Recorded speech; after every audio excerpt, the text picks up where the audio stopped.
안녕하세요, 최기호입니다. 영상 잘 보셨어요? 몇 년도 일들인지 감 잡으셨나요? 네, 2010년도 일들이에요.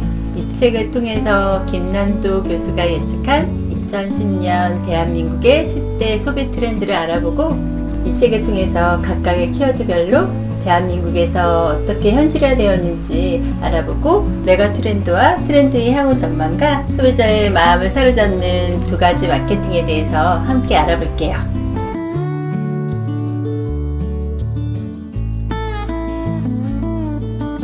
2010년은 스마트폰의 폭발적 판매와 SNS의 발전이 메가 트렌드였어요. 애플의 아이폰, 삼성의 갤럭시 S1, LG의 옵티머스, 스마트폰 경쟁이 치열했죠.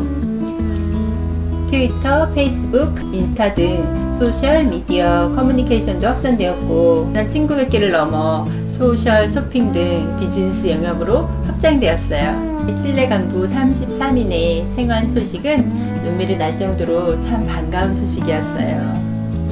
2010년 8월 5일에 갑작스럽게 딩도가 무너진 후 33명의 강부가 생사를 넘나드는 공포 속에서 매몰 17일 만에 바깥 세상과 교신에 성공했고, 69일째인 10월 13일에 모두 가족들의 품으로 돌아왔죠. 이제 2010년도 대한민국 소비자들의 10대 트렌드를 각각 살펴볼게요.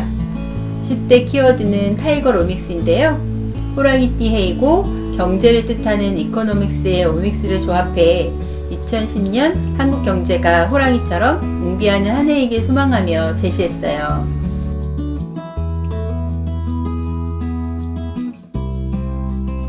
첫 번째, 코리안식. 밴쿠버 동계올림픽에서 역대 최고 순위인 종합 5위에 쾌거를 이루어 핫한 코리아가 부상하는 해의 시작을 알렸었죠. 대한민국은 더 이상 전쟁과 분단으로 얼룩진 변방의 작은 나라가 아니라 한류 열풍 등 문화적 경쟁력도 갖추기 시작해 국가 이미지 향상으로 연결되었어요. 떴다 우리 동네. 동네와 지역에 대한 관심이 크게 증가한 해인데요. 지역사회 인물 마케팅이나 친환경 바람을 타고 지역 내에서 생산되는 먹거리를 소비하자는 로컬 푸드 움직임도 활발했어요.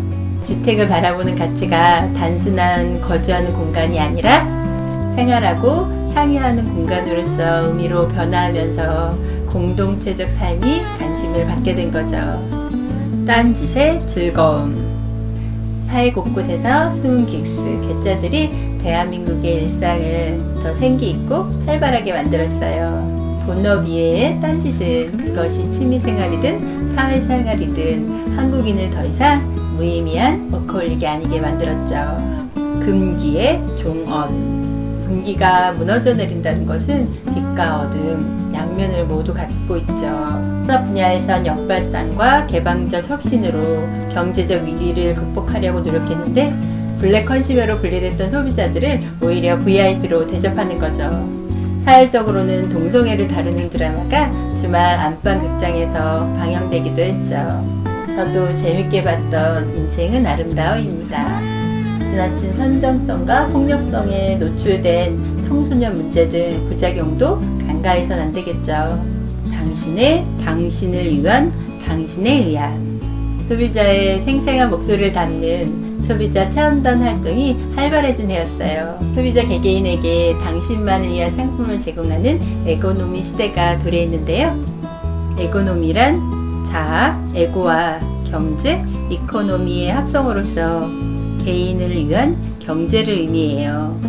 2010년은 소비자들이 자기의 개성과 정체성을 찾기 위한 노력이 돋보였던 해였어요. 맞춤형 상품 트렌드는 소비 선택의 자유를 크게 증가시켰고, 맞춤 양보품도 다시 일기 시작했어요. 신한카드의 하이포인트 카드 나노는 소비자들이 원하는 혜택만 골라서 모을 수 있도록 구성했는데, 출시된 지 1년 만에 100만 장이 발급될 정도로 큰 호응을 얻었습니다. 전지전능 솔루션의 중요성이 가장 크게 드러난 분야는 스마트폰인데요. 소비자에게 스마트폰은 일상의 상황별로 시시각각 활용되는 해결사가 된 거죠. 2010년은 소비자 편의성 증대를 위한 기능 결합 상품이 다양하게 선보였어요.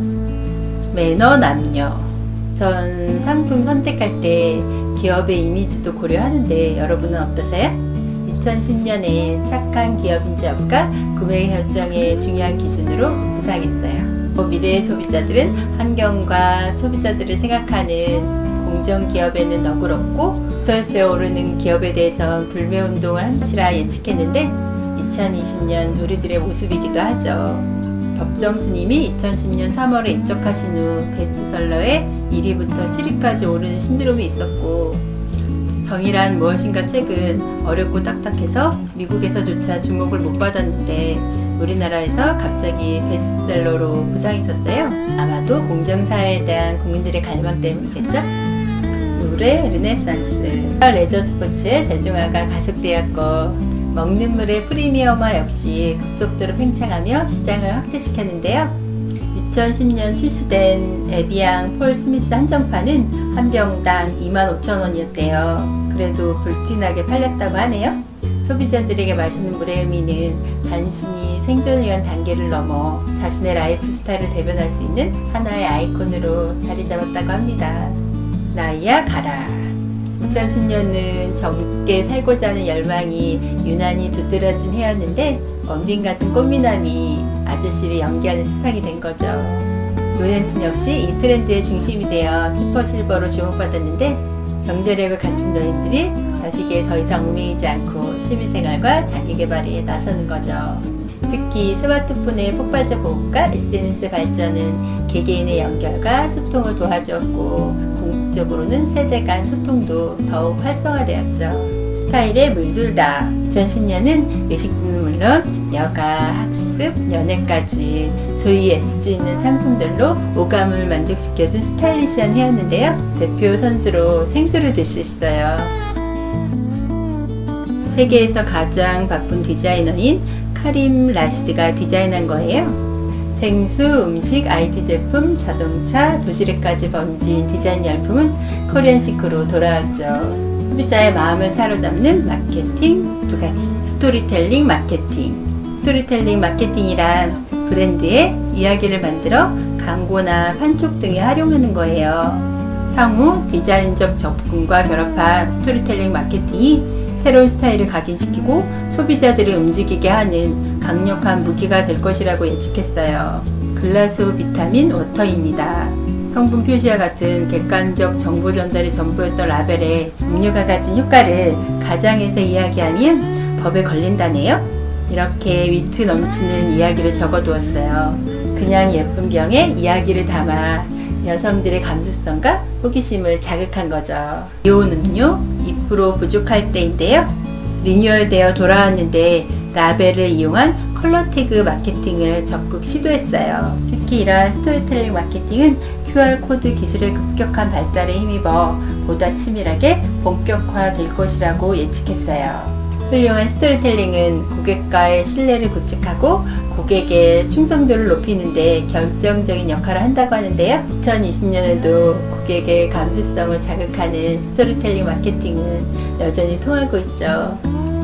솔루션 마케팅. 모든 구매는 사실 문제를 해결하기 위한 거잖아요.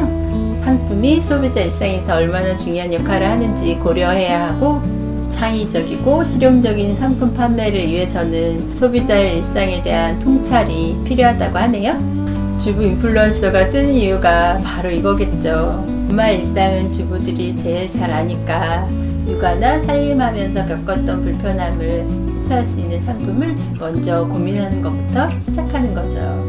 2010년에는 소비자의 삶과 맞닿아 있는 상품만이 살아남았는데요. 2020년은 대한민국 소비자의 파워가 더 세졌으니까 소비자의 일상에 대한 통찰이 꼭 필요하겠죠? 끝까지 영상 함께 해주셔서 감사합니다. 지금까지 책이 제게 전해준 행복과 행운을 여러분께도 전하고픈 책이모였습니다. 제 영상이 좋았다면 구독과 좋아요 부탁드려요. 다음에 또 좋은 영상으로 봬요. 안녕.